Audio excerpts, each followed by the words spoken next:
This is Book 2 of the Argonautica, The Voyage to Argo by Apollonius of Rhodes. Book 2, Onward to Colchis. I apologize in advance for my mispronunciation of any Greek names. This is where Amicus, the arrogant king of Bebrycians, had his farm and cattle yards. Born to Poseidon by the Bithynian nymph Melee, he was the world's greatest bully. It was his barbarous custom to allow no one, not even a foreign visitor, to leave his country before trying conclusions with him in a boxing match. He had already killed a number of his neighbours, and now he came down to the ship and planted himself among the Argonauts, and not even troubling to ask who they were or what had brought them overseas, he had the effrontery to say, "Listen, sailorman, to something you should know. No foreigner calling here is allowed to continue his journey without putting up his fists to mine. So pick out your best man and match him against me on the spot. Otherwise you will find to your sorrow that if they defy my laws, you will be brought by main force to obey them." His high-handed manner roused them to fury, and Polydeuces, who took his threat as a personal affront, stepped forward at once to champion his friends. "Enough," he said, "whoever you may be, let us have no more of this parade of violence. You have stated your rules, and we accept them. Here I am, ready to meet you of my own free will." He spoke bluntly, and Amicus glared at him with rolling eyes like a lion who is hit by a javelin when they hunt him in the mountains. And caring nothing for the crowd that hemmed him in, he picks out a man who wounded him and keeps his eyes on him alone. Polydeuces was wearing a light and closely woven cloak. A parting gift from some Lemnian girl. This he now laid aside. The other threw down his dark double mantle with its clasps and the knotty staff of the mountain olive that he carried, and they looked around, chose a satisfactory spot nearby, and told their friends to sit down in separate groups on the sands. In build and stature the two men showed a complete contrast. Amicus made one think of some monstrous offspring of an ogre, Tiphys, or the earth herself, the kind used to bear in the old days of her quarrel with Zeus. But Polydeuces was like a star of heaven, shining in all its beauty out of the western night. Such was the son of Zeus, with the bloom of the first down still on his cheeks and a twinkle still in his eyes, though in strength and spirit he was hardening like a wild beast. He began by feinting with his arms to see whether they were still supple and not benumbed by all the hard work and rowing he had done. Amicus did not follow his example. He stood off in silence, eyeing his opponent, and all agog at the thought of drawing blood from his breast.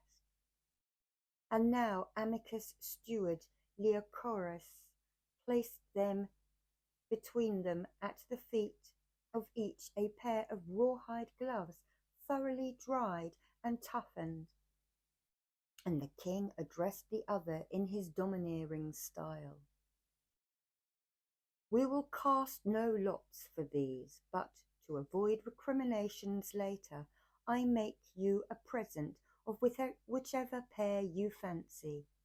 So bind them onto your hands, and when you have found out that you can tell your friends how good I am at cutting dried ox-hide and staining a man's cheeks with blood." Polydeuces indulged in no answering this taunt. With a quiet smile and no parley, he took a pair that lay at his feet. Castor and the great Teleus came up and quickly bound his gauntlets on, with a flow of encouraging words, while Aretes and Ornytus did the same for their king, little knowing that as ill luck decreed it was for the last time. They stood apart while this was being done, but when all was ready they put up their heavy fists in front of their faces and went for each other with a will. In a rough sea a great wave will curl up over a ship, but just as it seems ready to pour in across the bulwarks, the steersman's skill saves her by a hair's breadth, and away she slips. In much the same way, though the king attacked, always following up and never giving him a moment's rest, Polydeuces had the craft to avoid his rushes and remain unscathed. But there were weak points as well as strong in his opponent's savage style, and once he had taken his measure, he stood up to him and gave him punch for punch. The mingled din that came from cheek and jaw as they resounded to the blows, and from the dreadful grinding of their teeth, was like the incessant hammering in a shipyard where planks are being joined and driven home on the reluctant bolts. And they did not cease to punish one another till they were beaten by sheer lack of breath, and drawing a little apart, wiped the streams of sweat from their foreheads, gasping in exhaustion. Then they fell upon each other once more like two bulls tussling in grim rivalry for a fattened heifer. And now Amicus, rising tiptoe like a man felling an ox, stretched up to his full height and brought his heavy fist down upon the other. But Polydeuces dodged the blow by a turn of his head, taking the forearm on the edge of his shoulders. Then closing warily, he landed him a lightning blow above the ear and smashed the bones inside. Amicus collapsed on his knees in agony. The minion lords raised a shout of triumph, and in a moment the man was dead.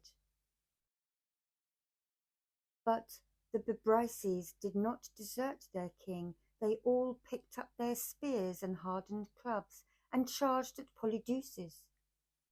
His comrades, however, stood in front of him with their keen swords unsheathed, and Castor drew first blood, smiting the head of a man who rushed at him with such force that the severed halves fell down on his shoulders, right and left. Polydeuces himself dealt with a huge Idmon and Mimas. He took a running jump at Idiomenes, kicked him in the wind and felled him in the dust. Then, as Mimas came in, he struck him with his right hand above the left eyebrow and tore away his eyelid, leaving the eyeball bare. Meanwhile, Oreades, an ill-conditioned bully who had served the king as squire, wounded Teleus in the side, but failed to kill him. The bronze spear passed under his belt, but only cut the skin and did not penetrate.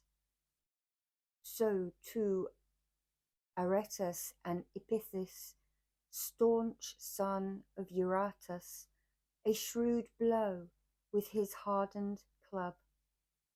But Epithys was not yet doomed to die. It was Aretes who was soon to fall to Clytius' sword. And now, Ancaeus, Lycurgus' valiant son, seized his enormous axe, and holding a black bearskin as a shield on his left arm, hurled himself with fury on the massed foe. Telamon and Peleus dashed in with him, and warlike Jason joined the charge. Picture a great flock of sheep thrown into panic on a winter's day when the grey wolves have fallen on the folds, eluding shepherds and keen-scented dogs alike. There stand the wolves, inspecting their assembled prey and wondering which to pounce on first and carry off, while all that the sheep can do is huddle in a mass and trample upon each other's backs. Such was the terror that the Argonauts inspired in their presumptuous enemies. These could no longer stand their ground. They scattered like a great swarm of bees when shepherds and beekeepers smoke them in their rocky hive. For a while there is tumult in the home and an angry buzzing from the crowded bees. Then, when the black smoke has done its work, they dart out from the rock and scatter far and wide. So did the Bebrycians, fleeing inland and spreading the news of Amicus' death. Meanwhile, another unforeseen disaster was upon them. The poor fools did not know that at this very time their vineyards and villages deserted their king, were being ravaged by the horrible arms of Lycus and Mariandyni, a tribe who had fought them time and again for the possession of the iron-bearing land.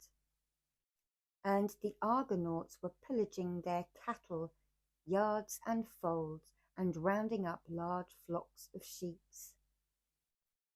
The victors began to wonder what greater cowardice the Bebrycians could have displayed if fortune had permitted Heracles himself to meet them. Had he been there, said one young lord, there would certainly have been no sparing. The great club would have made the king forget his pride and all of his rules that he came to proclaim. And that is the man whom we marooned. Now that we have lost him, we shall soon learn, and all, what blind fools we have been. But what he did not know was that the pattern of all these events had been designed by Zeus. They stayed there through the night, tended their wounded, and with an offering to the immortal gods prepared a mighty feast. Nobody fell asleep by the wine bowl and the blazing sacrifice. They crowned their golden heads with bay from the tree on the shore round which they had cast their horses, and in harmony with Orpheus' lyre they sang a song in praise of Polydeuces. Thereupon, son of Zeus, with their music charmed the windless shore.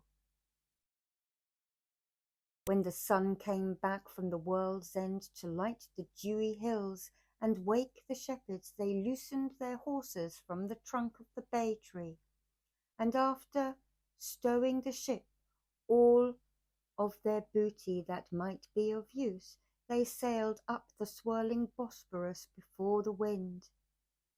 But here there loomed ahead of them a great wave, mountain high, which overtopped the clouds and threatened to engulf them. Full of menace it hung in the sky above the very centre of the ship. They seemed to be inevitably doomed. Yet even so it came to nothing. All that was needed was a good hand at the helm. And so, through the skill of Tiphys, they came away unhurt, though badly frightened, and the next day they brought their ship to rest on the coast that faces the Bithynian land. Here by the sea was the home of Phineas, son of Agenor. Phoebus had once endowed this man with prophetic powers, but the gift had brought on him the most appalling tribulations, for he showed no reverence even for Zeus, whose scarred purposes he did not scruple to disclose in full to all. Zeus punished him for this by giving him a lingering old age without the boon of sight. He even robbed him of such pleasure as he might have got from the many dainties which neighbours kept bringing to his house, when they came there to consult the oracle. On every such occasion the harpies swooped down through the clouds and snatched the food from his mouth and hands with their beaks, sometimes leaving him not even a morsel, sometimes a few scraps, so that he might live to be tormented. They gave a loathsome stench to everything. What bits were left emitted such a smell that no one could have borne to put them in his mouth, or even to come near. But directly Phineas heard the voices and footsteps of the Argonauts, and he knew that these visitors were the very men at whose arrival Zeus had told him he would once more be permitted to enjoy his food. He rose from his bed like a phantom in a dream, and with the aid of a staff crept to the door on withered feet. Feeling his way along the walls, weakness and age made his limbs tremble as he walked.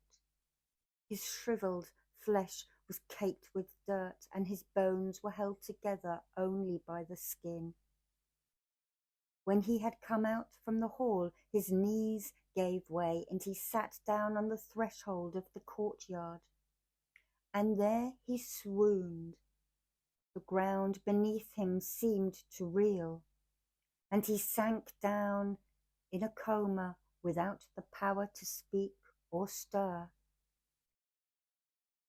The Argonauts saw this. They gathered around him in amazement, and after some time Phineas painfully recovered breath enough to speak, and uttered these prophetic words.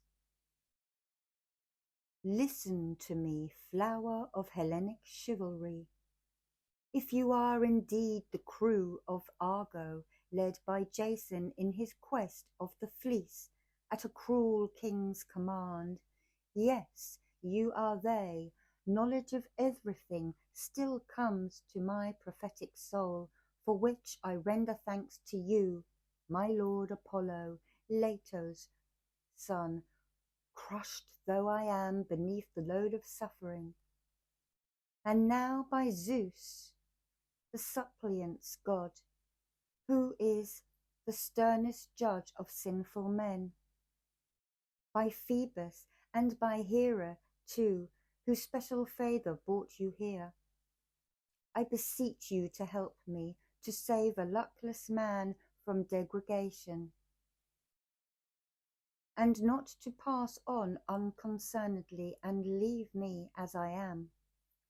Not only has the fury quenched my sight, so that I drag myself through my last years of misery, but over and above all this, I am the victim of another curse which plagues me more than all. Harpies, who live in some abominable haunt that lies beyond our ken, swoop down on me and snatch the food from my lips. There is nothing I can do to stop them. It would be easier for me, when I am hungry, to forget my appetite, that it would be to escape from them, so swiftly do they dart down from the sky. And if they leave me any food at all, it stinks of putrefaction. The smell is intolerable, and no one could bear to come near it even for a moment, even if he had an adamantine will. Yet bitter necessity that cannot be gainsaid not only keeps me there, but forces me to pamper my accursed belly. But there is an oracle which says that these harpies shall be dealt with by the 2 sons of the north wind. No unknown foreigner shall drive them off. That is the truth, if I indeed am Phineas, once famous for his wealth and his prophetic skill, Phineas, Agenor's son, who, when he ruled in Thrace, won Cleopatra, sister of that pair, with his bridal gifts and brought her to his home. Phineas had spoken, and the young lords were all stirred to pity. Zetes and Calais, more than any, brushing their tears away, these 2 went up to the sorrowful old man, and Zetes took him by his hand in his. Poor man, he said, I cannot think that anyone on earth has more to bear than you. What is the reason for this persecution? Have you been rash enough to offend the gods by some misuse of your prophetic skill? Is that why they are so angry with you? We should be quick to help you if it were true that we are destined for this honor. Yet the thought fills us with dismay.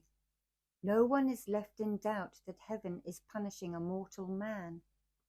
And for all our eagerness, we dare not undertake to foil the harpies when they come, unless you can assure us on oath that by doing so we shall not lose the favor of the gods.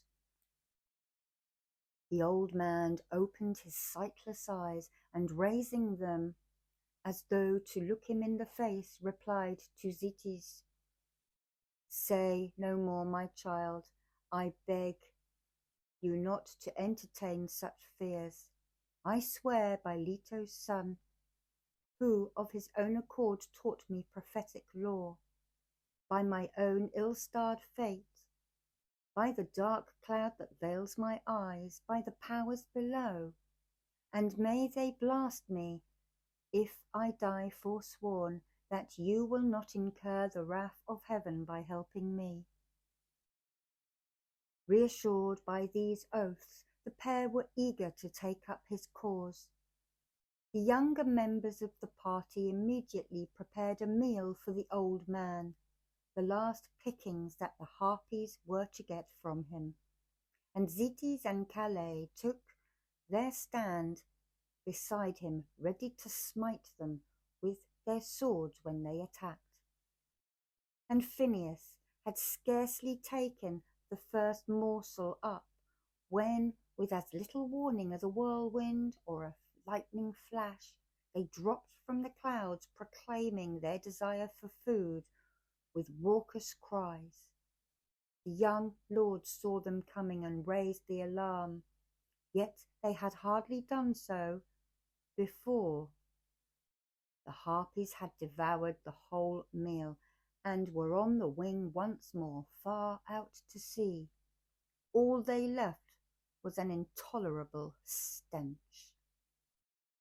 Raising their swords, the 2 sons of the north winds flew off in pursuit. Zeus gave them an indefatigable strength. Indeed, without his aid, there could have been no chase, for whenever the harpies came to Phineas' house or left it, they outstripped the storm winds from the west. But Zetes and Calais were very nearly caught them. They even touched them, though to little purpose, with their fingertips, like a couple of keen hounds on the hillside, hot from the track of the horned goat or a deer, pressing close behind the quarry and snapping at empty air. Yet even with heaven against them, the long chase would certainly have ended in their tearing the harpies to pieces when they overtook them at the floating isles.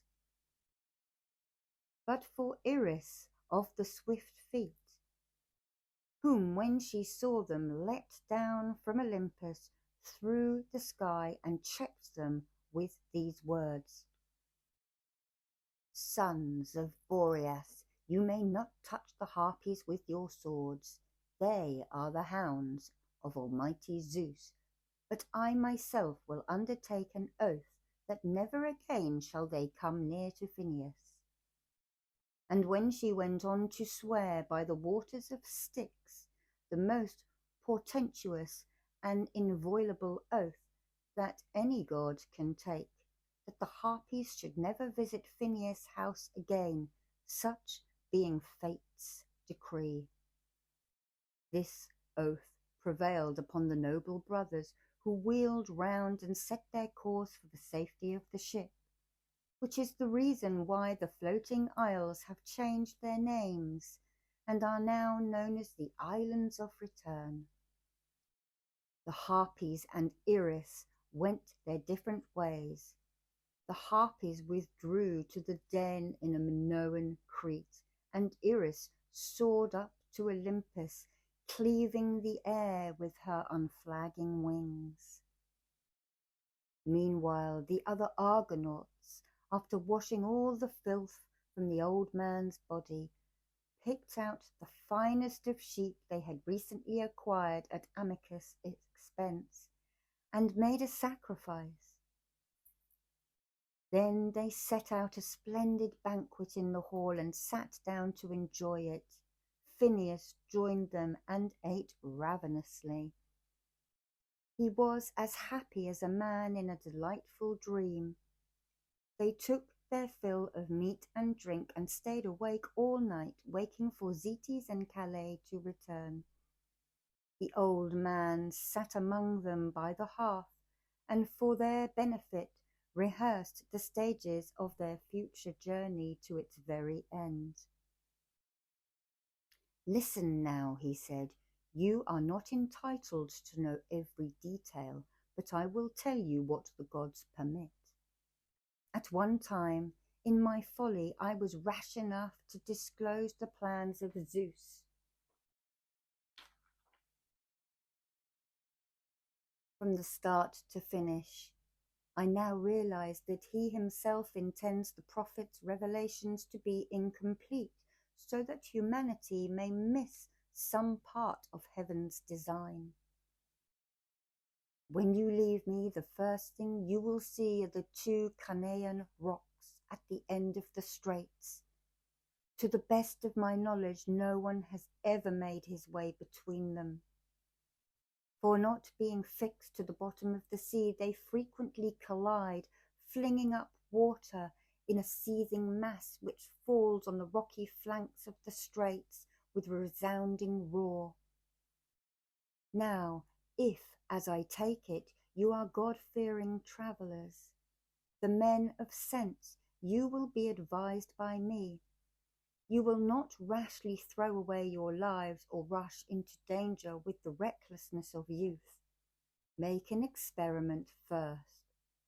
Send out a dove from Argo to explore the way. If she succeeds in flying in between the rocks and out across the sea, do not hesitate to follow in her path, but get a firm grip on your oars and cleave the water of the straits. For that is the time when salvation will depend not on your prayers, but on the strength of your arms. So think of nothing else, be firm and spend your energies on what will pay you best. By all means pray to the gods, but choose an earlier moment. And if the dove flies on, but comes to grief midway, turn back. It is always better to submit to heaven, and you could not possibly escape a dreadful end. The rocks would crush you, even if Argo were an iron ship. Ah, my poor friends, I do implore you not to disregard my counsel from the gods, even if you imagine their hatred of myself to be far more bitter than in fact it is. Do not dare to sail further in, if the bird's failure warns you to desist. Well, all this will happen as it must, but if you come safely through the clashing rocks into the Black Sea, sail on with the land of the Bithyans on your right, shunning the coastal surf, till you round the mouth of the swift river Rhebus and the Black Cape, and come to a harbour in the Isle of Phineas. From that point sail on a little way, and beach your ship on the coast of Mariandyni, which lies opposite. Here there is a path that leads down to Hades' realm, and rising high above it, the promontory of the Arcanautica, where the swirling waters of Archeon gush up from the very bowels of the rock and pour down to the sea by way of a deep ravine. A little farther on, you will skirt the hilly land of the Paphlagoians, where in Eteon Pelops reigned. He was their first king, and the people claimed descent from him. Opposite Hellas, the bear, there is a foreland called Carambis, steep on every side, and presenting to the sea a lofty pinnacle which splits the wind stream from north in two. When you have rounded this, the whole length of Aegaleus will lie before you, but at the very end of it the coast juts out, and there the waters of Halys come down with a terrific roar. Nearby the smaller river Iris rolls, foaming to the sea, and farther east a great and lofty cape is thrust out from the land. Then comes from the mouth of the river Thermodon, which, after wandering across the continent, flows into the quiet bay by the Cape of Themyscira. Here is the plain of Does, and the 3 towns of the Amazons nearby. The Chalybes come next, a miserable tribe, whose land is rugged and intractable, but they toil away and work the iron that it yields. Near them live the sheep-farming Tibareni, beyond the Ganatrian Cape, sacred to Zeus, the stranger's god. Next, and marching with them, are the Mossi non Cairi. These people occupy the forest lands below the mountains. They build their wooden homes in the form of towers, which they call Mossinis, taking their own name from their well-constructed homes. When you have left these behind, you must beach your ship on the low-lying island, though not before you find some means of driving off the innumerable birds that haunt the lonely shore, and pay no deference to man. Here the queens of the Amazons, Oteri and Antiope, built a marble shrine for Ares when they were going to war. And here I advise you, and you know I am your friend, to stay a little while, for the godsend will come to you out of the bitter brine. But I must not sin again by telling you in detail all that I myself foresee. Beyond the island and the mainland opposite live the Phileres, beyond them the Macrones, and farther still the numerous tribes of the Beccari. Next to these live the Saphires, and beyond their borders the Byzeres, and beyond them again the warlike Colchians themselves. But sail on till you come to a further corner of the Black Sea. There, in the land of Chytis, a broad river, which comes from the distant Amitarian mountains over the Caesarean plain, rolls swiftly to the sea. This is the Tiphys. Drive Argo into the marshes at its mouth, and you will see the walls of King Aeetes' city and the dark grove of Ares, where the fleece is spread on the top of an oak, watched over by a serpent and a formidable beast who peers all round and never, night or day, allows sweet sleep to conquer its unblinking eyes. His recital left the Argonauts dismayed.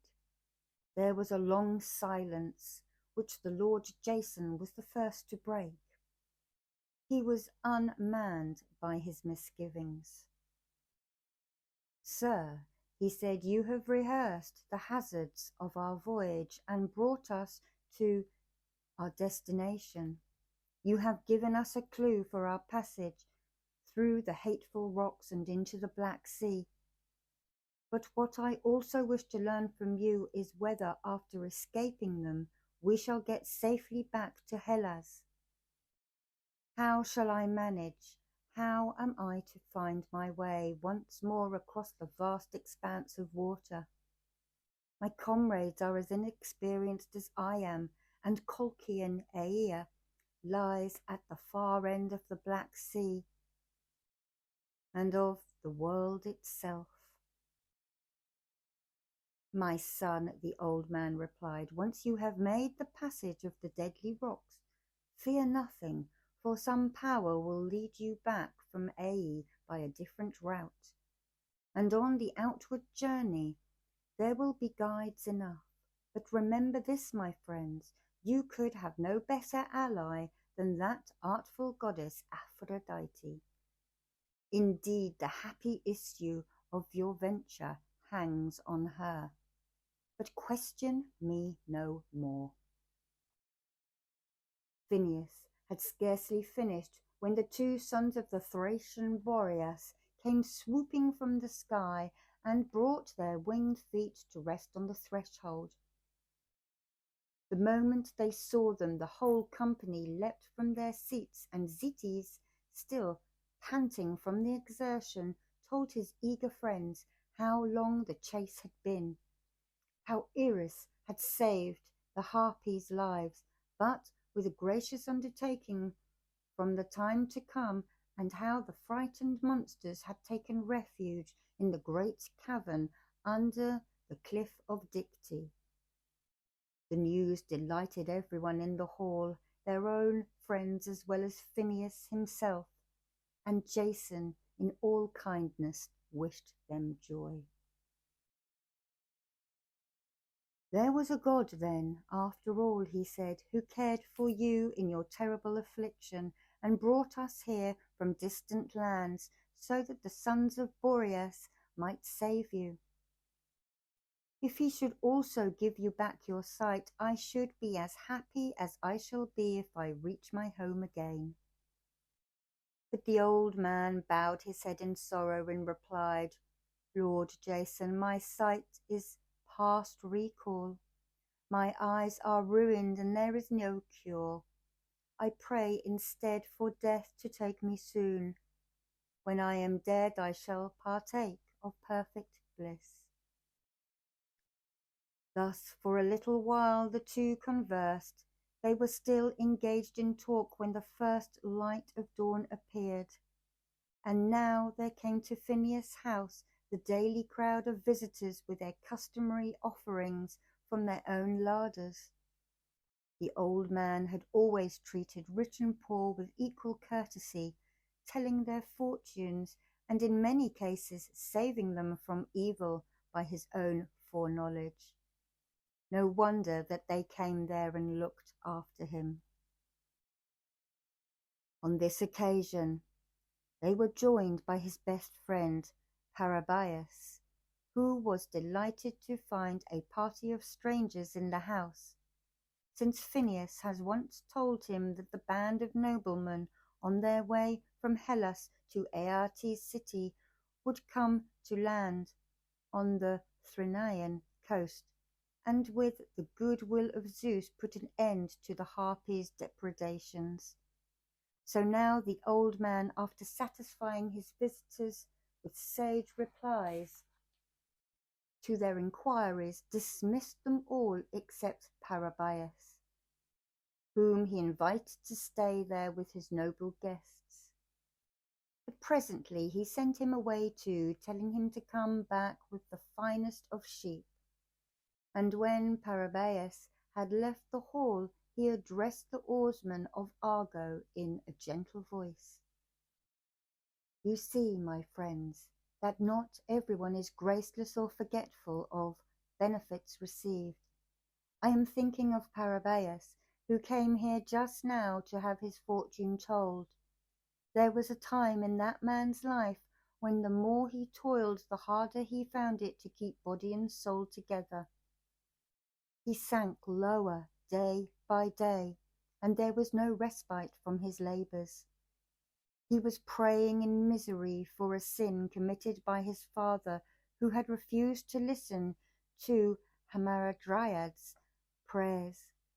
When he was felling trees one day alone in the mountains, she wished him to spare the stump of an oak which was as old as she, and had been her only home for many a long year. She wept and pleaded with him piteously, but in the headstrong arrogance of youth he cut it down, and in revenge the nymph laid a curse upon him and his children. When Parabius consulted me, I realized the nature of the sin and told him to build an altar to the Thrinaean nymph, and there make offerings in atonement, with prayers for release from his father's doom. Thus he escaped the wrath of heavens, and never since that day has he forgotten or neglected me. Indeed, he is so determined to stand by me in my troubles that I find it very hard to make him leave the house. He had no sooner finished than Parabius reappeared, bringing 2 of his sheep along with him. At a word from Phineas, Jason and the 2 sons of Boreas bestirred themselves, and as evening fell, made sacrifice on the hearth with invocations to Apollo, lord of prophecy. The younger men prepared a sumptuous feast, and when all had enjoyed it, they lay down to sleep, some by the ship's hawsers, others in groups in various parts of the house. But at dawn the etesian winds were blowing in full force, as they do throughout the world by the ordinance from Zeus. This is how it came about. Folk say that once upon a time there were shepherds called Mariandyni, who used to graze the flocks in the water meadows of Phineas. She was a virgin, and she prized her maidenhood. But one day when she was tending her sheep down by the river, Apollo carried her off from Haemonia, and set her down among the nymphs of the land and distant Libya, near the Metosian mount. There she bore him a son called Aristaeus, who is remembered now in the cornlands of Haemonia as a hunter and a shepherd. Mariandyni herself was left in Libya by Apollo, who in token of his love made her a nymph and huntress with the gift of long life. But he took his infant son away to be brought up by Chiron in his cave. When the child had grown up and the divine muses found him a bride, taught him the arts of healing and prophecy, and made him the shepherd of all their flocks that grazed on the Athamenthean plain of Pythia, round Mount Orithis, and in the valley of the sacred river Apollonius. There came a time, however, when Aristeus migrated. The dog star Sirius was scorching the Minoan islands from the sky, and the people could find no permanent cure for the trouble till the archer king Apollo put it in their heads to send for Aristeus. So at his father's command Aristeus assembled to the Parthian tribe, who are descendants of Lycaonian, left Phthia and settled in Chios. He raised a great altar to the rain god Zeus and made ritual offerings in the hills of the dog to the dog star and to Zeus himself, the son of Kronos. In response, Zeus gave his orders, and the etesian winds refresh the earth for 40 days. The priests of Chaos still make yearly sacrifice before the rising of the dog. That is the story of the winds, and now detained the Argonauts in Thyrea. Every day to please Phineas, the people sent him generous gifts. In the end, the young lords built an altar to the blessed 12 on the beach beyond the house, and after laying offerings on it, embarked and sat down to the oars. And they did not forget the bird that they must carry with them. Phineas took the shy dove in his hands and brought her on board, trembling with fright, before they cast their double horses off.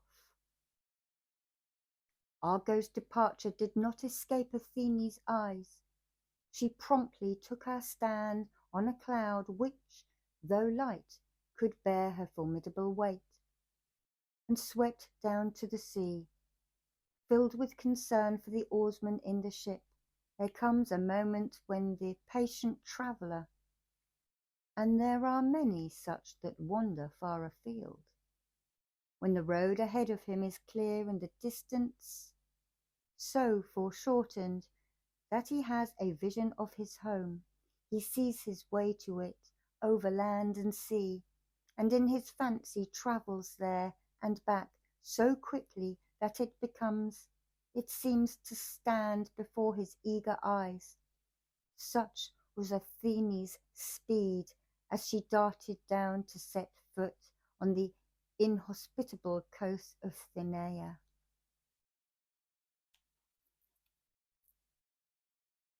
In due course they found themselves entering the narrowest part of the winding straits.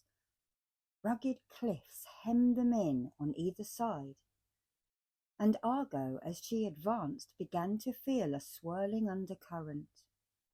They moved ahead in fear, for now the clash of the colliding rocks and the thunder of the surf on the shores fell ceaselessly on their ears. Euphemus seized the dove and climbed onto the prow, while the oarsmen, at Tiphys' orders, made a special effort, hoping by their own strength of arm to drive the Argo through the rocks forthwith.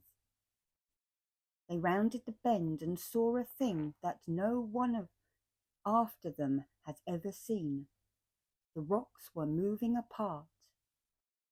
Their hearts sank, but now Euphemus launched the dove on her flight, and the eyes of all were raised to watch her as she passed between the rocks. Once more the rocks met face to face with a resounding crash, flinging a great cloud of spray into the air. The sea gave a terrific war, and the broad sky rang again.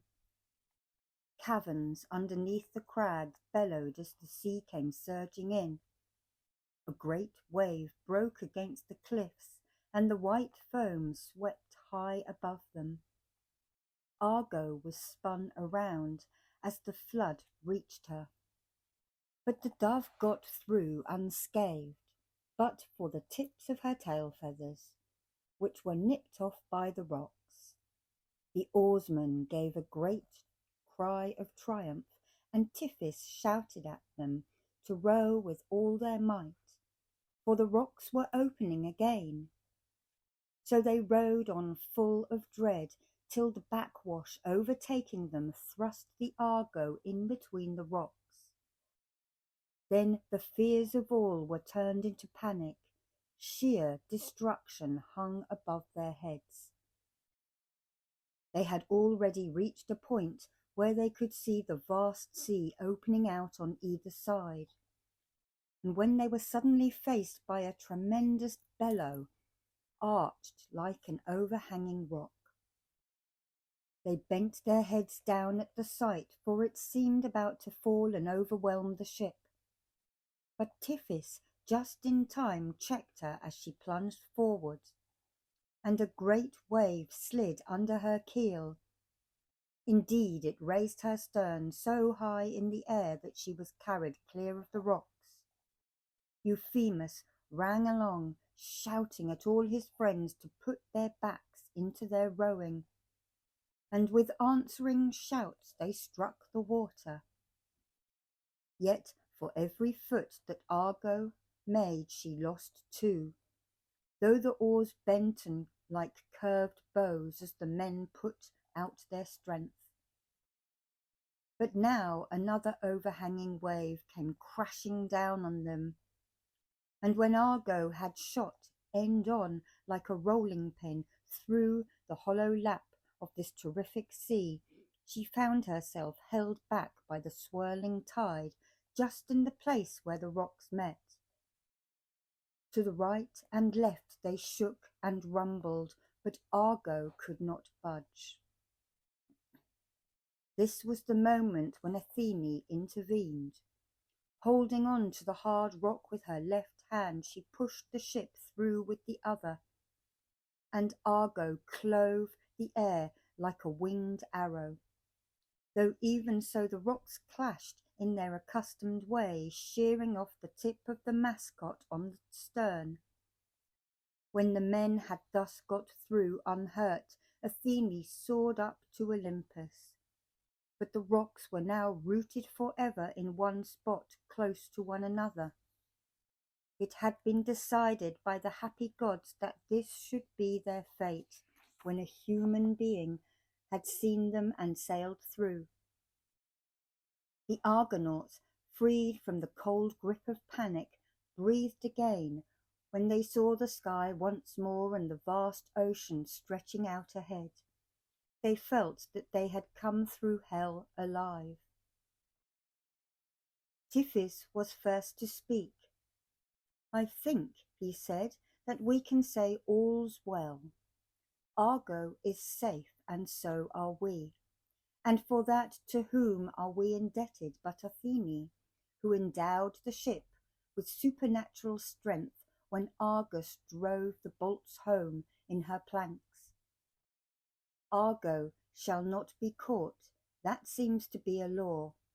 And so, Lord Jason, now that heaven has allowed us to pass safely through the rocks, I beg you not to dread so much the duty that your king assigned you. Has not Phineas told us that from now on we shall meet no obstacle we cannot easily surmount?" Tiphys, with that, steered straight across the open sea along the Bithynian coast. But Jason, for his own purposes, took him gently to task. "Tiphys," he said, "why do you try to comfort me in my distress? I was blind and made a fatal error. When Peleus ordered me to undertake this mission, I ought to have refused outright, even though he would have torn me limb from limb without compunction. But as things are, I am obsessed by fears and intolerable anxiety, hating the thought of the cruel sea that we must cross, and of what may happen when we land and find the natives hostile, as we are sure to do at every point. Ever since you all rallied to my side, these cares have occupied my mind, and when each day is done, I spend the night in misery. It is easy for you, Tiphys, to talk in cheerful vein. You are only concerned for your own life, whereas I care nothing for mine, but am concerned for each and all alike. You and the rest of my friends, how can I tell whether I bring you safely back to Hellas? Jason's speech, which was designed to put his noble comrades to the test, met with acclamation. His heart was warmed by their reassuring cries, and he spoke again, this time with greater candour.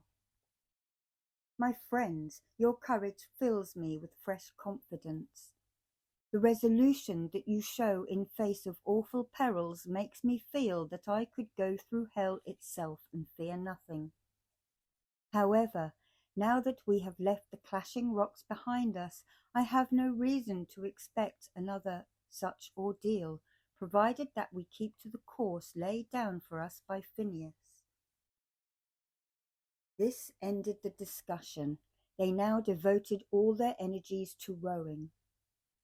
Before long they passed the swift river Rhodes and the peak of Cologne, and soon after the Black Cape, and then the outfall of the river Phyllis. It was here that Phrixus' son Athamas had been entertained by Dipsacus when he was flying with his ram from the city of Orchomenius. This Dipsacus was the son of a meadow nymph and the river Phyllis. He was an unassuming person who was quite content to live with his mother by his father's stream and graze his flocks beside the sea. The Argonauts could see as they passed them in turn his shrine, and the broad banks of the river, and the plain and the deep stream of Calpe. And all that day and through the windless night they laboured at the indefatigable oar. They worked like oxen ploughing the moist earth.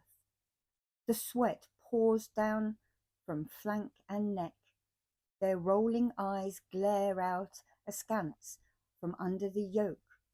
Hot blasts of breath came rumbling from their mouths, and all day long they labour, digging their hooves into the soil.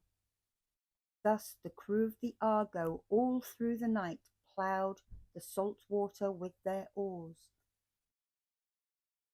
But at that time of day, when heavenly light has not yet come, nor is there utter darkness, but the faintest glimmer that we call twilight spreads over the night and wakes us, they ran into the harbour of the lonely isle of Phineas, and went ashore exhausted by their labours. Here they had a vision of Apollo on his way from Lycia to visit the remote and teeming peoples of the north. The golden locks streamed down his cheeks in clusters as he moved. He had a silver bow in his left hand and a quiver slung on his back. The island quaked beneath his feet, and the sea ran high on the shore. They were awestruck at the sight, and no one dared to face the god and meet his lovely eyes. They stood there with bowed heads, while he, aloof, passed through the air on his way across the sea. Orpheus found his voice at last. "Come now," he said to the Argonauts, "let us dedicate this island to Apollo of the dawn, and call it by that name, since it was here that we all saw him pass in the dawn. We will build an altar on the shore and make such offerings as we have at our command. Later, if he grants us a safe return to Haemonia, we will sacrifice to him the thighs of horned goats. Now let us propitiate him as best we can with libations and the scent of burnt offerings. Lord of the vision, look kindly upon us." They set to work at once. Some built an altar with shingle, while others explored the island in hope of catching sight of a fawn or a wild goat. In forest pastures promised well, and with the aid of Leto's son they found their game. Then, with due ritual, they wrapped all the thigh bones in fat, burnt them on the sacred altar with invocations to Apollo of the dawn, and danced in a wide ring around the burning sacrifice, singing, "Glory to Phoebus, glory to the healing god." The Lord Orpheus joined them in their worship, striking his Bistonian lyre.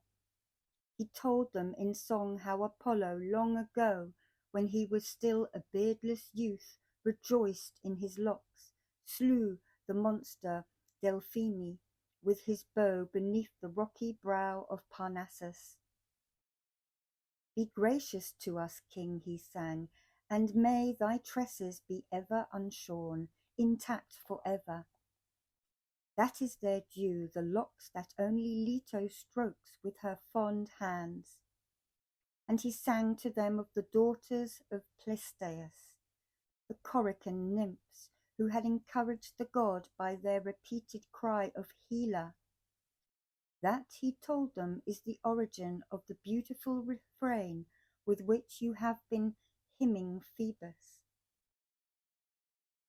When the Argonauts had worshipped the god with dance and song, they made holy libations, and touching the sacrifices, as they swore, took an oath to stand by one another in unity forever. A temple of Concord can be seen on the spot to this very day. They built it themselves in honour of the glorious goddess. With dawn on the third day there came a fresh west wind, and they left the lofty island. Skirting the mainland coast, they saw in turn the mouth of the river Sangarius, the fertile lands of the Mariandyni, the river Lycus, and the Ancaeus lagoon. The ship's halyards and all the other tackle quivered in the wind as they sped along, but during the night the breeze dropped, and with thankful hearts they made harbour at dawn by the Cape of Archeriusus. This lofty headland with its sheer cliffs looked out across the Bithynian Sea, and beneath it at sea level lies a solid platform of smooth rock on which the rollers break and roar, while high up on the very summit plane trees spread out their branches. On the landward side it falls away in a hollow glen. Here is the cavern of Hades with its overhanging trees and rocks, from the chill depths of which an icy breath comes up, and each morning covers everything with sparkling rime that melts under the midday sun. The frowning headland is never visited by silence. A murmur from the sounding sea mingles forever with the rustling of leaves as they are shaken by the winds from Hades' cave. Here too is the mouth of the river Archeon, which issues from the mountainside and falls by way of a deep ravine into the eastern sea. On a later occasion, the Megranians of Nicaea, when on their way to settle in the land of Mariandyni, had good reason to call this river the sailors' saviour. The harbour at its mouth saved them and their ships when they were caught in a violent gale. The Argonauts brought their ship to the same spot. Shortly after the wind had dropped, they beached her in the shelter of the Arcarusian cape. Lycus, the local chieftain, and his Mariandyni soon got word of their arrival. These were surely the slayers of Amicus. So much they had already heard, and it was quite enough. They made a league with them forthwith. As for Polydeuces, they flocked in from every side to welcome him as a god, bearing in mind their own long struggles with the insolent Bebrycians. Then they all went up to the city like good friends and spent the day feasting and agreeable talk in the palace of Lycus. Jason gave him the name and lineage of each of his men, and after explaining his mission, went on to tell him of the welcome they had had from the Lemnian women, and of their dealings with Apollonius and Cyzicus, how they reached Mysia and Ancaeus, where, much against their will, they had left the noble Heracles, of Glaucus' advice, of the slaying of Amicus and his men, the afflictions and prophecies of Phineas, their escape from the Chinean rocks, and their meeting with Apollo on the island. Lycus was enthralled by the tale, but he grieved for the abandoned Heracles and spoke of him, addressing all the Argonauts. My friends, what a powerful ally you have lost for the rest of your long journey to Colchis. I say this because I well remember seeing him in my father Dascylus' palace, when he had come to us overland on foot with a belt of the fighting Amazon Hippolyte. I was a lad then, with the first down on my cheeks. Some Mysians had killed my brother Priolus, whom the people still lament with the most piteous dirges, and at the funeral games Heracles beat the great boxer Tiphys, the finest and most powerful of our youths. He knocked out all his teeth. Then he subdued for my father not only the Mysians, but the Phrygians, whose fields march with ours, and also the Bithynian tribes, conquering their lands as far as the mouth of the Rebus and the peak of Colchis, after which Pelops, Paphlagonians, whose land is scoured by the dark waters of Bilius, gave in to him without a blow. But now that Heracles is far away, the Bebrycians and their brutal king have long been preying on me. They have cut off large parcels of my land, thrusting their frontier right up to the meadows watered by the deep river Tiphys. However, they have paid the price through you. Indeed, I think that heaven had a hand in things that day when Tyndareus' son killed Amicus, and so provoked the Bebrycians to fight. And I am most willing to repay you by any means within my power. It is only proper the weak should recompensate the strong when they take steps to help them. So now I shall ask Dascylus, my son, to join you in your enterprise. With him on board you will encounter none but friends on your voyage up to the mouth of Thermodon itself.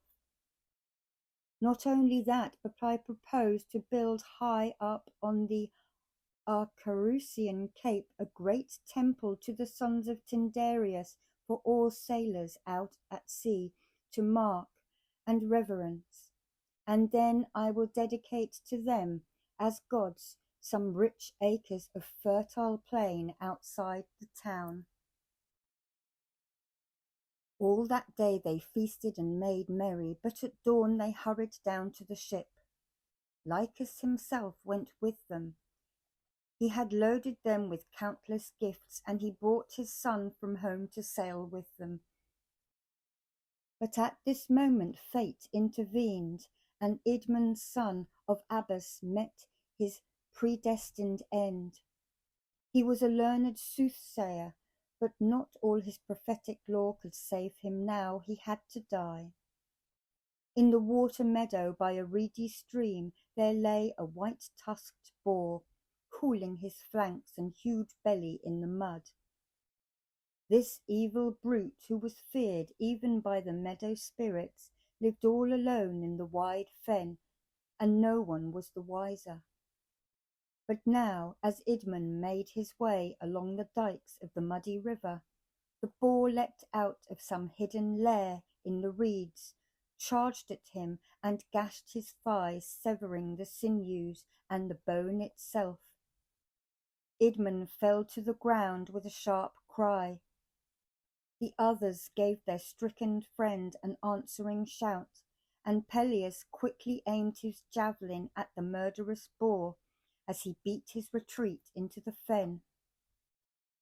The beast turned and charged again, but this time Idas wounded him, and with a loud grunt he fell impaled on the well-aimed spear. They left him where he fell, but they carried Idmon, who was at his last gasp, to the ship with heavy hearts, and he died in his friend's arms. All thoughts of sailing were abandoned. They waited there in sorrow for the funeral of their friend. For 3 days they mourned him, and on the 4th they buried him with signal honours. The people and King Lycus himself took part in the rites, and when they had laid him in the earth they slaughtered many sheep, as is a dead man's due. A barrow too was raised near the hero's honour, bearing a monument that may still be seen in these later days. The trunk of a wild olive big enough to make a roller for the ship is still alive, putting out its leaves not far below the Apollonian height. But if the whole story must be told, and here I am guided by the Muse, although Apollo strictly commanded the Boeotians and the Mycenaeans to revere Idmon as the guardian of their settlement and build their town round the trunk of this old olive, and venerate Agamestor to this very day instead of Idmon, the god-fearing Aeolid. Meanwhile, the Argonauts soon had to build a second barrow for another comrade dead. 2 monuments still mark the place. Who then was the next to die?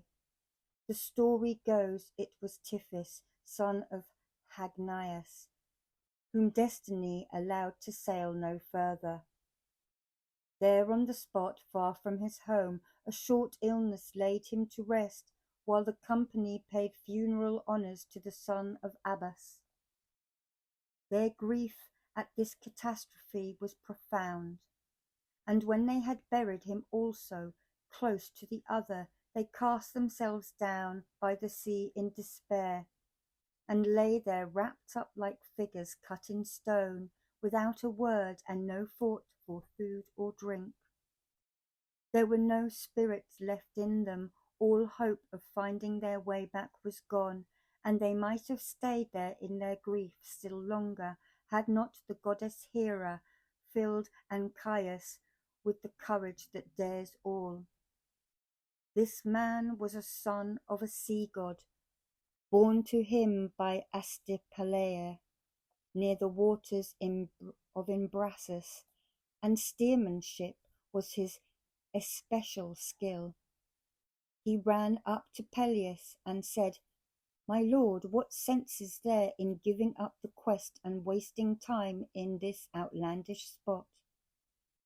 Jason brought me all the way from Parthenia to help him find the fleece, not because I am a fighter, but because I do know something about ships. So believe me, you need to have no fears at all for Argo. And I am not the only one. There are others here who know the sea. Not one of them would lead us into trouble if we put him at the helm. I beg you to pass all this on at once and to remind them boldly of their duty." Peleus' heart leapt up for joy, and he quickly summoned the others. "My friends," he said, "why indulge in this unprofitable grief? When our 2 comrades died, that must have been their destiny. But we have other steersmen with us, and plenty of them. On then with our adventure, there is no excuse for loitering. Wake up, I say, and work, casting your sorrows to the winds. But Jason took him up. He could see no light ahead. My lord Peleus, he said, where are these pilots of yours? The seamen who we used to count on are even more despondent and unmanned than I am. Indeed, I see nothing for us but a fate as sad as that of our lost friends. For it looks as though we should neither reach the terrible Aeetes city, nor find our way back to Hellas past the clashing rocks. No, we are doomed to grow old here, inglorious and obscure with nothing done. In spite of this, Ancaeus, inspired by heaven, promptly undertook to steer the gallant ship. Erginus, too, and Norplius, and Euphemus, all stood up, eager to have the task, but their commanders held them back, as the greater number voted for Ancaeus. At dawn on the 12th day, a fresh breeze was blowing from the west. So they went aboard, rowed swiftly out from the mouth of Archeron, and then shook out their sail to the wind and forged ahead through clear weather under a broad spread of canvas. They soon came to the mouths of the river Callichorus, where we are told that Dionysus, son of Zeus, when he had left the Indians and was on his way to Thebes, established revels and dances in front of the cave, in which he himself passed holy and unsmiling nights. Ever since then the people of the place have called the stream the river of the lovely dance, and the cave the bedchamber. Next they saw the tomb of Sthenelus, son of Actor, who had joined Heracles in his daring attack on the Amazons, and on the way back had died on the beach from an arrow wound. They paused here, for the goddess Persephone sent up to them the mourning ghost of Actor's son, who craved to see some men of his own kind, if only for a moment. He stood on the edge of his barrow and gazed at the ship, appearing to them in his warlike pose, with the light flashing from the 4 plates and the purple crest of a fine helmet that he used to wear. Then he sank down again into the great abyss. The Argonauts were awestruck at the sight, and Mopsus, speaking as a seer, told them to land with libations lay the ghost. So they quickly brailed the sail, cast horses on the shore, and paid honour to the tomb of Sthenelus. They made libations to him and sacrificed some sheep as offerings to the dead. Then, in a separate place, they built an altar to Apollo, saver of ships, and burnt the thigh bones of the sheep. Orpheus made an offering of his own. He dedicated a lyre, in memory of which the place is still called Lyre. When this was done, as the wind was blowing hard, they re-embarked, let down the sail, and drew it taut with both sheets. The Argo sped eagerly over the sea like a high-flying hawk that has set its pinions to the breeze, and flapping them no more glides swiftly on across the sunny sky with wings at rest. They were soon past the spot where the Parthians flows to the sea, a gentle river this, in whose delectable waters Artemis refreshes herself before ascending to heaven after the chase. Then they pressed on in the night without stop, passing Sesamus and the crest of Eurythene, Crobialus, Cromna, and wooded Caetorus. At sunset they rounded Cape Carambis, and all that day and on through the night they rowed Argo along the endless shores of Aegalus, They landed on the Assyrian coast, where Zeus himself had once given a home to Sinope, daughter of Asopus, granting her the boon of virginity. He was trapped by his own promise. In his passion for the girl, he had solemnly sworn to fulfill her dearest wish, whatever that may be, and she very cleverly had said, "I wish to remain a virgin." By the same ruse she outwitted Apollo when he made love to her, and the river god Halys as well. Men fared no better than the gods. This woman was never possessed by any lover. On the coast here, Delion, Autolycus, and Phlogius, sons of the admirable Demachus of Tricca, had been living ever since they lost touch with Heracles. When they saw the party land from the Argo and observed their rank, they approached them, told them who they were, and expressed a wish to leave this place for good. They were taken on board at once, as the northwest wind brooked no delay, and the Argonauts with these recruits were carried along by the fresh breeze, leaving behind them the river Halys, its neighbour Eris, and the delta land of Assyria. On the same day they rounded the distant headland that guards the harbour of the Amazons. It was here that Menalippe, daughter of Ares, having sallied out one day, was caught in an ambush by the great Heracles, though he let her go unharmed when her sister Hippolyte gave him her own resplendent girdle by way of ransom. And here in the bay beyond the cape, as the sea was getting rough, the Argonauts ran ashore at the mouth of Thermodon. There is no river like Thermodon, none that divides itself into so many branches, only 4, short of 100, if you care to count them all. Yet the real headwater is a single stream which flows down to the lowlands from the mountains called the Amazonian Heights, and then on through hilly country which causes it to follow tortuous ways.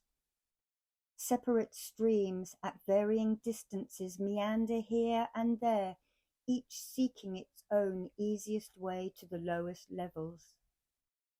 Many of these are swallowed up and end without a name, but there is no mistaking the parent river. When rejoined by a few of them, it bursts with an arching crest of foam into inhospitable sea. Had the Argonauts stayed here as they intended and came to grips with the Amazons, the fight would have been a bloody one, for the Amazons of the Doenatian plain were by no means gentle, well-conducted folk. They were brutal and aggressive, and their main concern in life was war. War, indeed, was in their blood, daughters of Ares as they were, and of the nymph Harmonia, who lay with the god in the depths of Achaemonian wood, and bore him girls who fell in love with fighting. But Zeus once more sent forth the northwest wind, and with its help the Argonauts stood out from the curving shore where the Amazons of Themyscira were aiming for battle. I must explain that the Amazons did not all live in one city. There were 3 separate tribes settled in different parts of the country. The party on the beach, whose queen at the time was Hippolyte, were Themyscrians. The Lycastrians lived apart, and so did the Chadesians, who were javelin throwers. At nightfall on the following day they reached the land of Chalybis. These people do not use the ploughing ox. They not only grow no corn, but plant no vines or trees for their delicious fruit, and graze no flocks in dewy pastures. Their task is to dig for iron in the stubborn ground, and they live by selling the metal they produce. To them, no morning ever brings a holiday. In a black atmosphere of soot and smoke, they live a life of unremitting toil. Soon after leaving them behind, the Argonauts rounded the headlands of Genetian Zeus and sailed in safety past the country of Tiberani. Here, when a woman is in childbirth, it is the husband who takes to his bed. He lies there groaning with his head wrapped up, and his wife feeds him with loving care. She even prepares a bath for the event.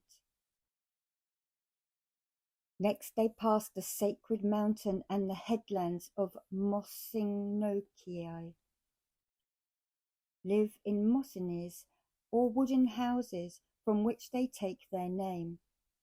These people have their own ideas of what is right and proper. What we, as a rule, do openly in town or marketplace, they do at home, and what we do in the privacy of the houses, they do out of doors in the open street, and nobody thinks the worse of them. Even the sexual act puts no one to the blush in this community.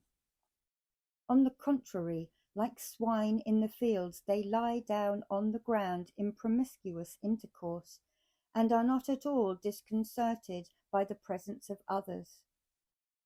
Then again their king sits in the loftiest hut of all to dispense justice to his numerous subjects.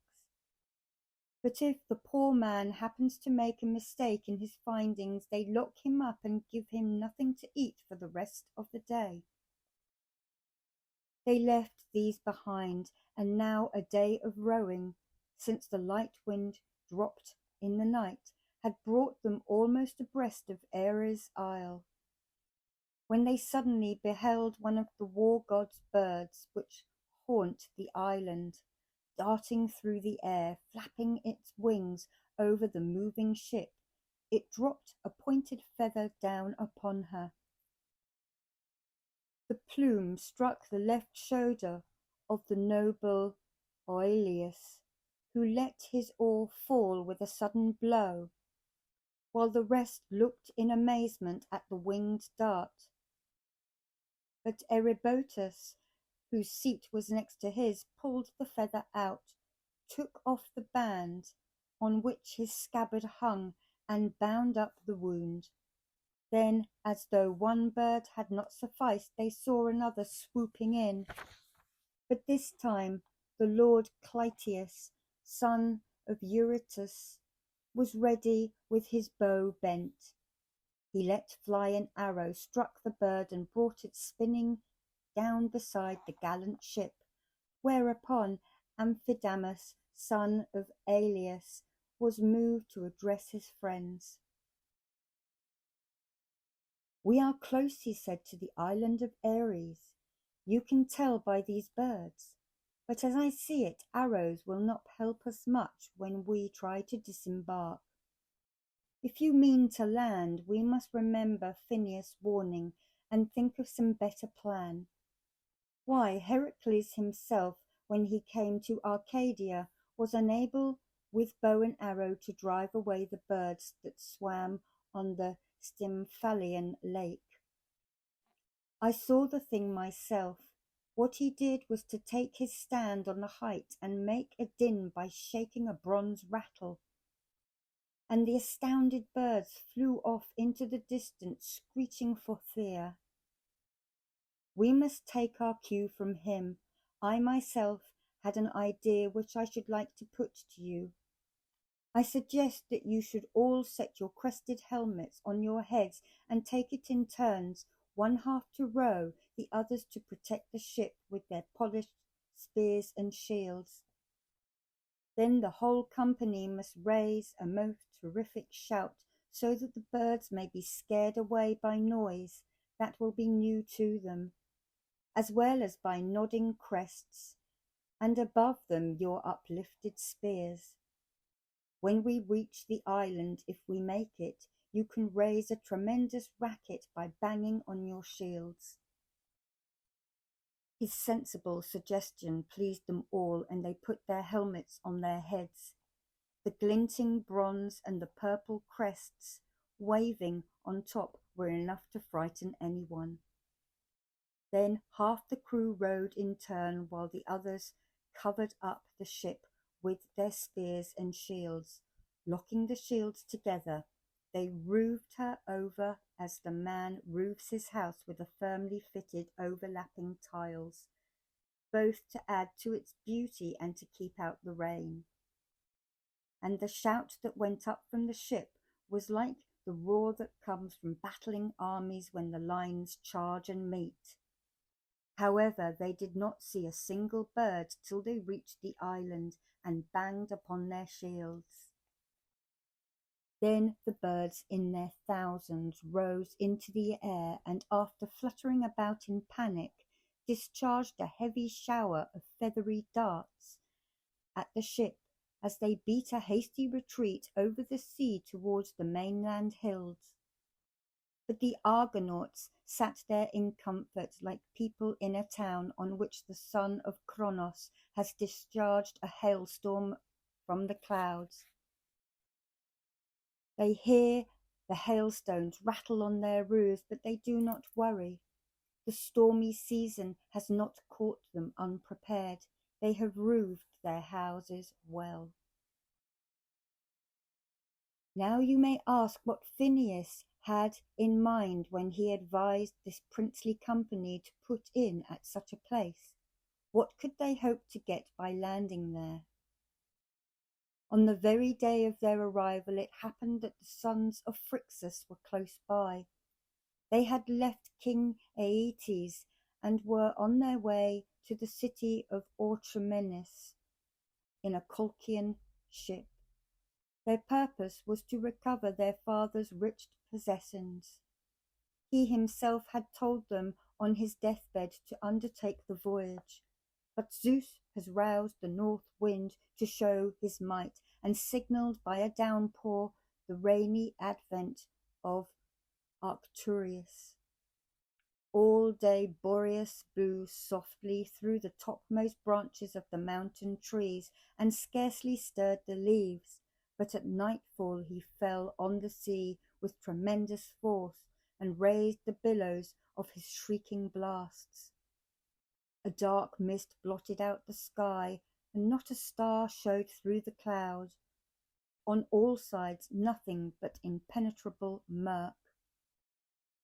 The sons of Phrixus, drenched and quaking for their lives, were carried along at the mercy of the waves. But now the fury of the wind tore away their sail and split the battered hull in two. However, all four men, prompted by the gods, managed to get hold of a huge beam, one of the many firmly bolted timbers that were scattered when the ship broke apart.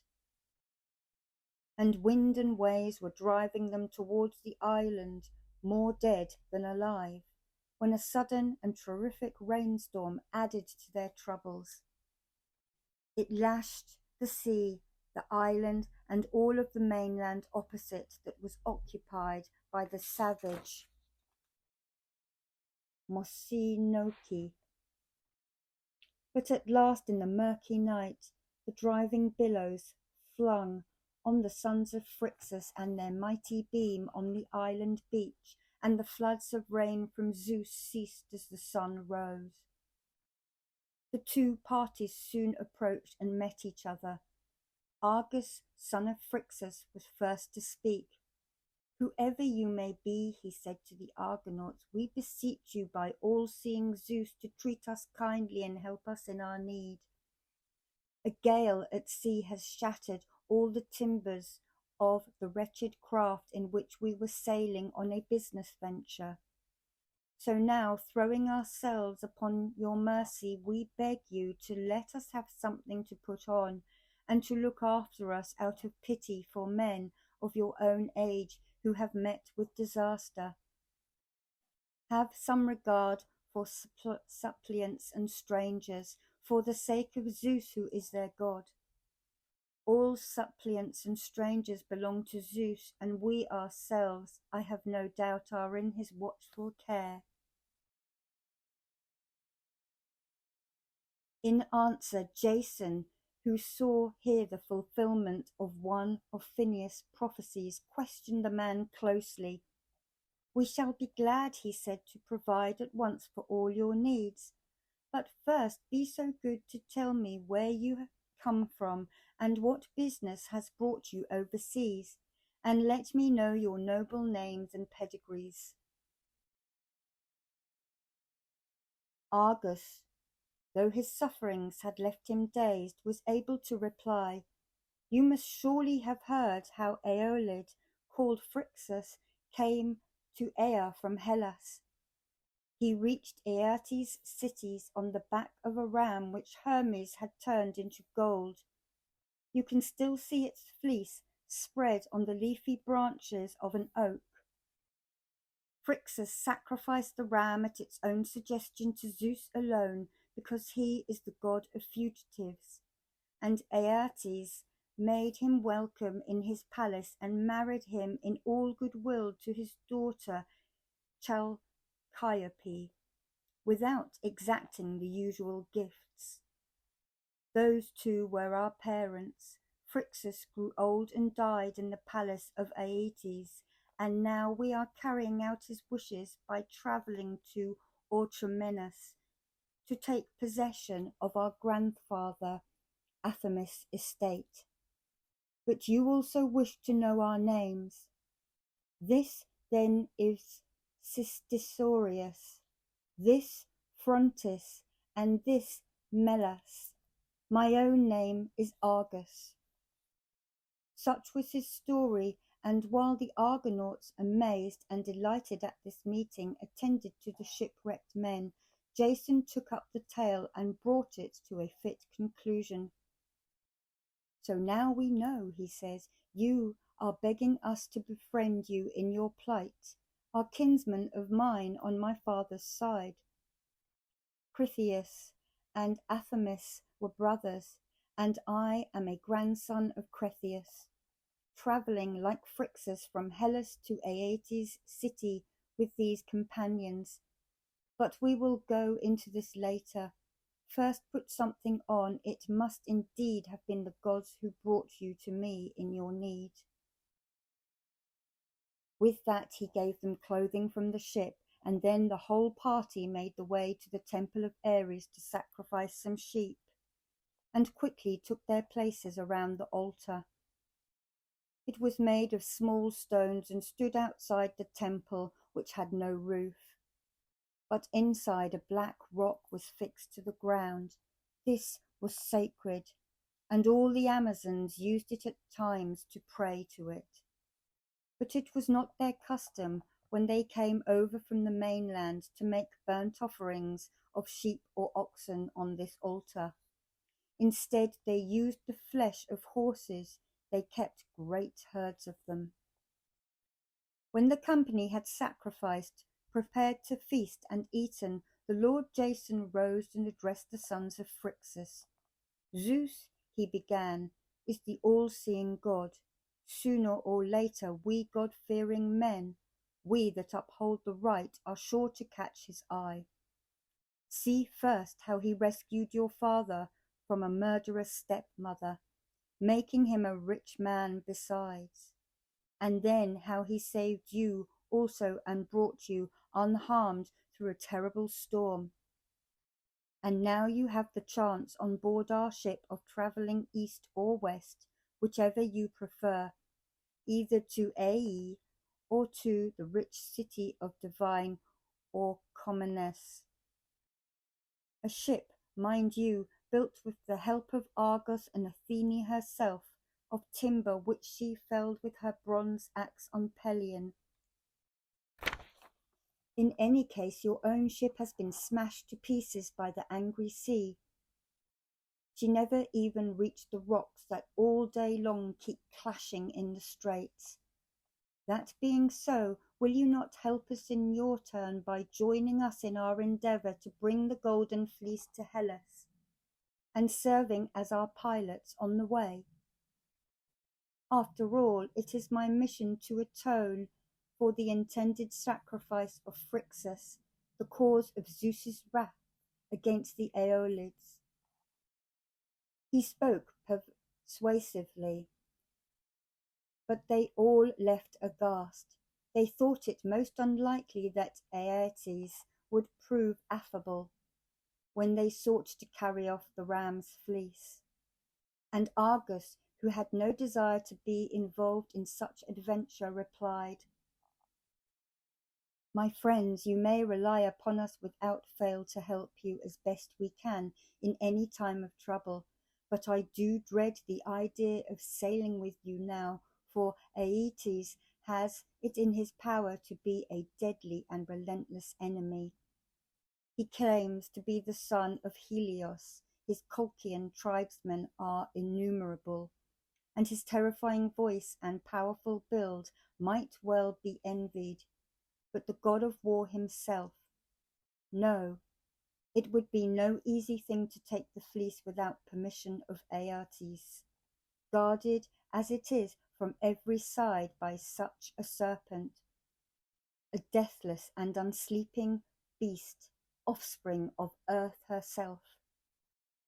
She brought him forth on the slopes of Colchis by the rock Typhaon. It was there, they say, that Typhaon, when he had offered violence to Zeus and been struck by his thunderbolt, dropped warm blood from his head, and so made his way to the mountains and plain of Nysa, where he lies to this day engulfed in the waters of Ciborian lake. When they heard what an ordeal lay before them, the cheeks of many of the listeners grew pale, but Peleus soon gave Argus a spirited reply. "My good sir," he said, "do not give way to such excessive fears. We are not, after all, so feeble as to be no match for Aeetes if it comes to a fight. He will be meeting men whom I believe to know as much of war as he does, men to whom are not unrelated to the happy gods. And I am confident that if he does not give us the golden fleece of his own free will, his Colchian tribes will be of little use to him." The two men continued their debate in this fashion, till, at last satisfied with their supper, the company retired to rest. When they woke at dawn, a gentle breeze was blowing. They raised the sail, it opened to the wind, and soon they had left the Isle of Ares behind them. By nightfall they were passing the Isle of Philyria. This was where Cronos, son of Uranus, deceiving his consort Rhea, lay with Philyra, daughter of Ocean, in the days when he ruled the Titans in Olympus and God was still a child, tended in the Cretan cave by Curetis of Ida. But Cronos and Philyria were surprised in the very act by the goddess Rhea, whereupon Cronos leapt out of bed and galloped off in the form of a long-maned stallion, while Philyria, in her shame, left the place, deserting her old haunts, and came to the long Pelagasian ridges. There she gave birth to the monstrous Chiron, half horse and half divine, the offspring of a lover in a questionable shape. From there they sailed on past the Macrones and the far-flung lands of Becyriae, past the truculent Sapphirus, past by Xereus, forging ahead with all the speed that the light wind gave them. And now the last recess of the Black Sea opened up, and they caught sight of the high crags of the Caucasus, where Prometheus stood chained by every limb to the hard rock with fetters of bronze, and fed an eagle on his liver. the bird kept eagerly returning to its feed. They saw it in the afternoon flying high above the ship with a strident whir. It was near the clouds, yet it made all the canvas quiver to its wings as it beat by. For its form was not that of an ordinary bird. The long quill feathers of each wing rose and fell like a bank of polished oars. Soon after the eagle had passed, they heard Prometheus shriek in agony as it pecked at his liver. The air rang with his screams, till at length they saw the flesh-devouring bird fly back from the mountain by the same way as it had come. Night fell, and presently, under the guidance of Argus, they reached the broad estuary of Phasis, where the Black Sea ends. They quickly lowered the sail and yard and stowed them in the mast cage. Next they let down the mast itself to lie beside them, then rowed straight up to the mighty river, which rolled in foam to either bank as it made its way for Argo's prow. On their left hand they had lofty Colchis and the city of Aea, on the right the plain of Ares, and the god's sacred grove where the snake kept watch and ward over the fleece, spread on the leafy branches of an oak. Lord Jason himself poured into the river from the golden cup of libations, pour and pure sweet wine as honey to the earth, to the gods of the land, and to the spirits of its famous sons. He besought them of their grace to give them friendly help and happy anchorage. And now Ancaeus said, "We have reached the land of Colchis and the river Phasis. It is time for us to consider whether to speak to Aeetes fair or to find some other way of getting what we want." Jason, advised by Argus, told his men to row into the reedy marshes and moor the ship with anchor stones in a spot where she could ride.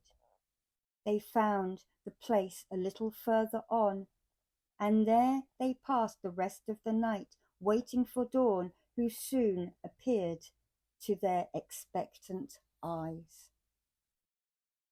And here ends Book 2.